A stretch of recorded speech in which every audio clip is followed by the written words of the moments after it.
मंगनी के सिलसिले में आप लोग सोचते होंगे ये मंगनी क्या होती है? शादी से पहले एक एंगेजमेंट का जो रस्म है, इस्लाम में इसका क्या कॉन्सेप्ट है, क्या तस्वुर है, मंगनी क्यों करते हैं? इस्लाम में एक मसला है, तवज्जो। कोई माल मैं खरीदने के लिए गया, मिसाल के तौर पर एक कालीन मुझे खरीदनी थी, मैंने साहबे माल से यानी दुकान वाले से उसकी कीमत लगाई, उसने कहा ये 1000 रुपए की। अभी हमारी बातचीत चल रही है, दूसरे साहब आए और उन्होंने उसकी बोली लगा दी।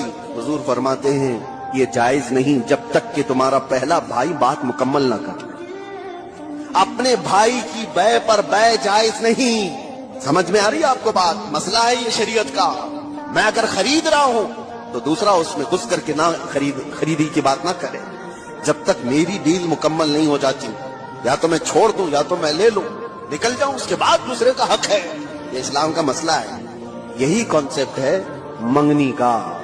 मंगनी क्यों की जाती है?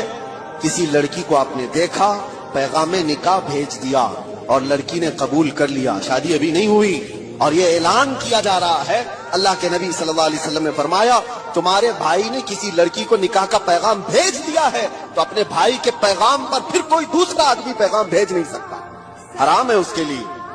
अब वो उसको पूछ नहीं सकता क्योंकि जब तक उनकी डील मुकम्मल ना हो जाए, या तो टूट जाए, खत्म हो गई कि नहीं करना है शादी, तो उसके बाद नए सिरे से अगर कोई चाहे तो फिर उसके पास पैगाम निकाह भेज सकता है। वरना जब तक कोई मुसलमान किसी औरत के निकाह के पैगाम भेजा हुआ है उस वक्त तक दूसरा कोई उसको पैगाम निकाह नहीं भेज सकता।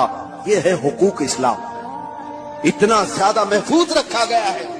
हैरत की बात यह है कि मुसलमान आज कम इल्म हो गए, जाहिल हो गए, पढ़ते नहीं हैं। वरना तुम्हारे दीन में अल्लाह ताला ने कोई कमी नहीं रखी, कोई एक अदना सा शायबा भी नहीं है। ये वो दीन है जिसकी शुरुआत होती है अलिफ लाम मीम ज़ालिकल किताबु ला रैब फीह। ये वो अज़मत वाली किताब है जिसमें शक की गुंजाइश